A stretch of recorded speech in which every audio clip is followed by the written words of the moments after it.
Shalom saudara terkasih dalam Tuhan, kembali di News from the Future bersama saya Rara Siahan, The Revealer Lady.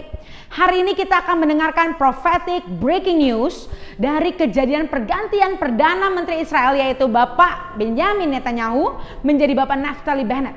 Saudara, saya yakin dan kita semua percaya bahwa tidak satupun yang kebetulan di dunia ini. Karena ada sesuatu yang harus kita mengerti di balik setiap kejadian. Oleh karena itu mari saksikan prophetic breaking news dari pergantian Benjamin Netanyahu menjadi Naftali Bennett. Kita akan belajar hari ini mengenai shifting of the order. Saudara terkasih dalam Tuhan, 12 tahun Perdana Menteri Israel sudah menjabat. Dan ketika 12 tahun itu tiba-tiba tanpa kita tahu dan itu terjadi secara tiba-tiba, beliau digantikan oleh Perdana Menteri yang baru, itu Naftali Bennett. Angka 12 dalam Alkitab itu menunjukkan sebuah tatanan. Angka 12 berbicara angka pemerintahan. Angka 12 juga menunjukkan bahwa sesuatu itu sudah komplit, sudah lengkap. Bahkan dalam satu hari kita lihat ada 12 AM, 12 PM. Dalam satu tahun ada 12 bulan, ada 12 suku Israel. Artinya 12 itu berbicara lengkap, full. Bapak Ibu, ketika kita melihat bahwa setelah 12 tahun pemerintahan Benjamin Netanyahu, itu adalah suatu hal yang terjadi bukan kebetulan, tapi ada sesuatu di balik itu semua. Mereka menggunakan, dan yang dahsyatnya mereka berdua ini menggunakan sama-sama suku Israel. Yang pertama suku Benjamin, yang selanjutnya penggantinya memakai nama suku adalah Naftali. Dan kita percaya itu tidak ada yang kebetulan. Melihat apa yang terjadi di Israel, kita bisa menarik pesan Tuhan bahwa tatanan pemerintahan dari Benjamin telah berakhir dan Tuhan sedang membuat tatanan baru, yaitu tatanan dan juga gaya pemerintahan baru, kegerakan yang baru, movement yang baru yang Tuhan tunjukkan melalui Naftali. Amin, saudara terkasih dalam Tuhan. Dan kita lihat bahwa Naftali itu, kita mau bahas juga Perdana Menteri yang baru itu. Kita mau lihat bahwa ada sesuatu pesan Tuhan mengenai apa sih arti pergantian dari Benjamin menjadi Naftali Bennett. Kita tahu bahwa Naftali Bennett menjadi Perdana Menteri dengan usia yang terhitung muda, yaitu 49 tahun. Dan Naftali juga pernah menjadi pasukan khusus Sharet Matkal dan menjadi Maglan, juga pada akhirnya menjadi pengusaha teknologi yang sukses. Karir dari Naftali Bennett di politik dimulai dengan menjadi tangan kanannya Benjamin Netanyahu, bahkan menjadi Menteri Pendidikan dan juga menjadi Menteri Pertahanan, dan bahkan akhirnya beliau sekarang menjadi Perdana Menteri di Israel. Dan Naftali adalah politikus yang benar-benar mendukung pengambilan tanah Israel sepenuhnya. Dari setiap perjalanan hidupnya kita bisa melihat bahwa seperti namanya, maka demikian identitas dan pengurapan Naftali ada pada beliau. Hari ini kita akan belajar mengenai suku Naftali. Apakah itu suku Naftali?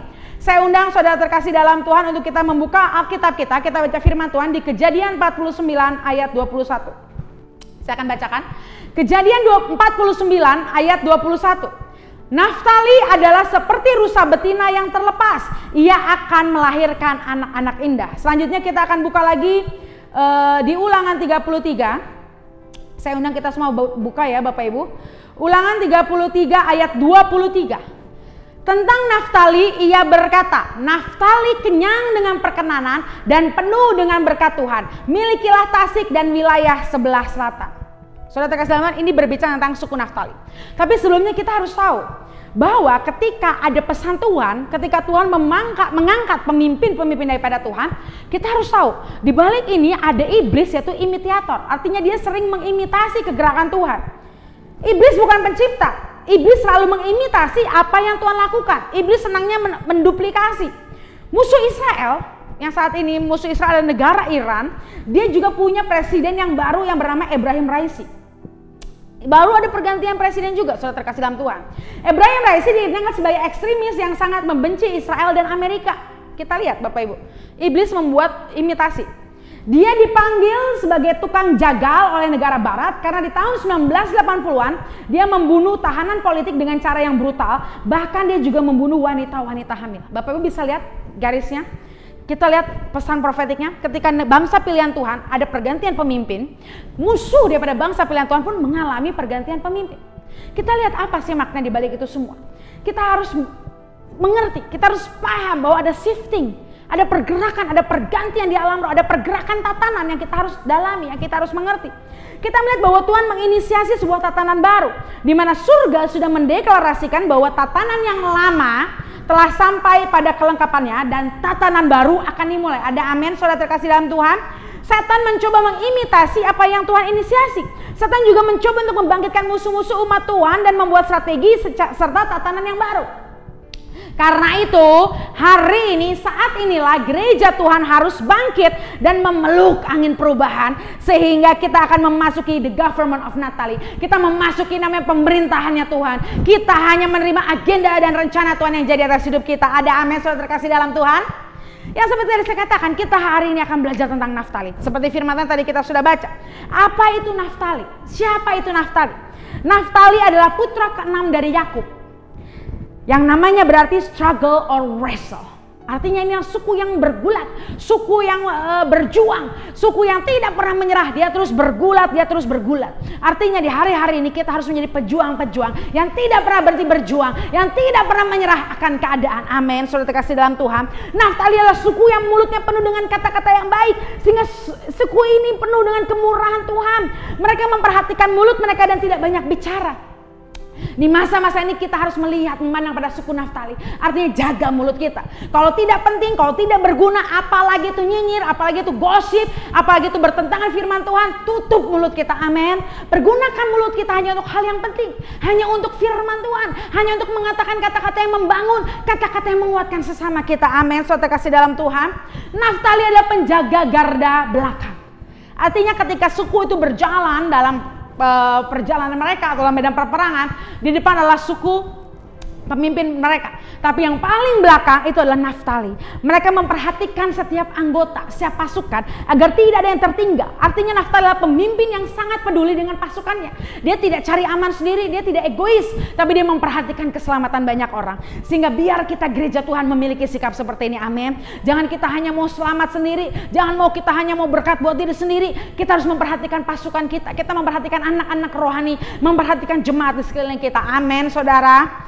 Mereka juga, Naftali ini bukan orang yang berada di panggung, tapi mereka berada di lapangan. Artinya apa? Naftali adalah orang yang bekerja nyata. Bukan hanya pandai bicara, tapi Naftali yang bekerja dengan nyata. Dia membawa kegerakan, dia terjun ke lapangan, bukan hanya di panggung, bukan hanya tampil, tapi melakukan langkah kerja nyata. Amin. Ini waktunya sama gereja Tuhan. Waktunya kita bergerak, kita sentuh yang tidak tersentuh, menjamah yang tidak terjamah. Jangan sampai kita hanya jago dalam kandang, dalam bangunan, tapi kita harus keluar ke jalan-jalan menjamah orang-orang yang membutuhkan pertolongan. Amin. Saudara terkasih dalam Tuhan.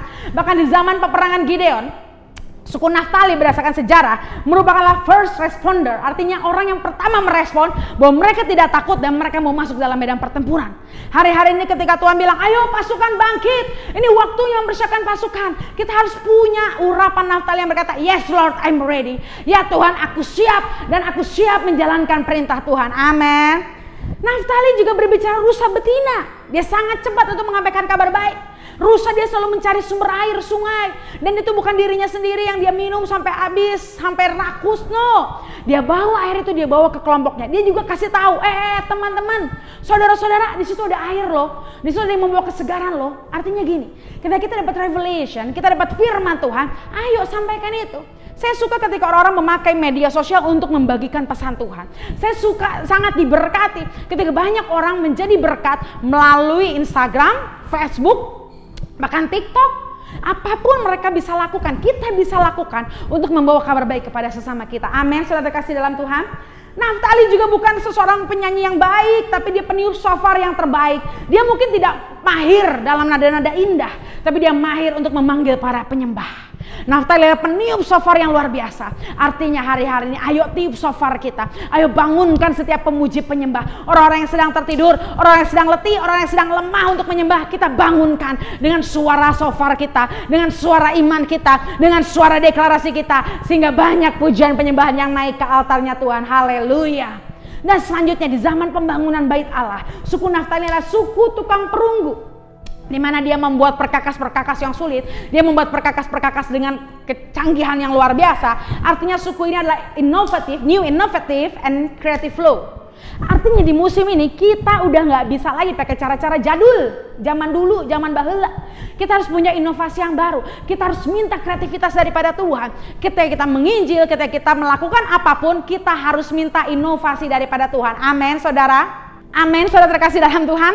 Kita mau belajar tentang suku ini. Karena apa? Israel itu jendela dunia.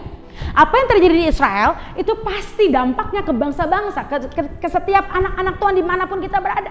Jadi artinya ketika Benjamin selesai masuk ke Naftali, artinya kita harus belajar apa sih suku Naftali, apa sih pesan suku Naftali, apa makna profetik daripada suku Naftali. Yang tadi saya sudah sebutkan, itulah pesan Tuhan mengenai suku Naftali. Kita harus tangkap dan kita lakukan itu dengan iman. Mungkin tidak semua dari kita memiliki urapan daripada identitas atau urapan daripada Naftali. Mungkin tidak semua kita adalah suku Naftali di alam roh kita atau di alam spiritual kita, di identitas rohani kita. Tapi melalui pewahyuan ini, melalui firman Tuhan yang disampaikan di YouTube pada hari ini, kita mengerti bahwa ada order atau tatanan yang baru sedang terjadi di dunia. Itu yang Tuhan sedang kerjakan dan kita harus aware, kita harus sadar, kita harus tangkap itu. Sehingga kita bisa memeluk setiap kesempatan, sehingga kita terlawat dan bukan terlewat. Amin. Kita percaya dan imani bahwa kita dan seluruh keluarga kita menerima lawatan Roh Kudus. Kita masuk tatanan yang baru. Kita berjalan dari kemuliaan sampai kemuliaan. Anugerah perkenanan Tuhan yang menjadi jaminan setiap kita untuk masuk masa depannya penuh harapan. Ada amin, saudara terkasih dalam Tuhan. Demikian hari ini prophetic breaking news. Kita sudah belajar mengenai pesan profetik pergantian Perdana Menteri Israel Benjamin Netanyahu menjadi Naftali Bennett. Saya percaya kita semua diberkati. Jangan lupa untuk share, komen, juga subscribe, like, sebarkan video ini sehingga banyak orang akan diberkati dan mereka dan kita semua masuk ke dalam tatanan yang baru. Ada amin, saudara terkasih dalam Tuhan. Akhir kata, saya Rara Syahan, The Revealer Lady, mengakhiri video ini dengan satu kata, tuntas.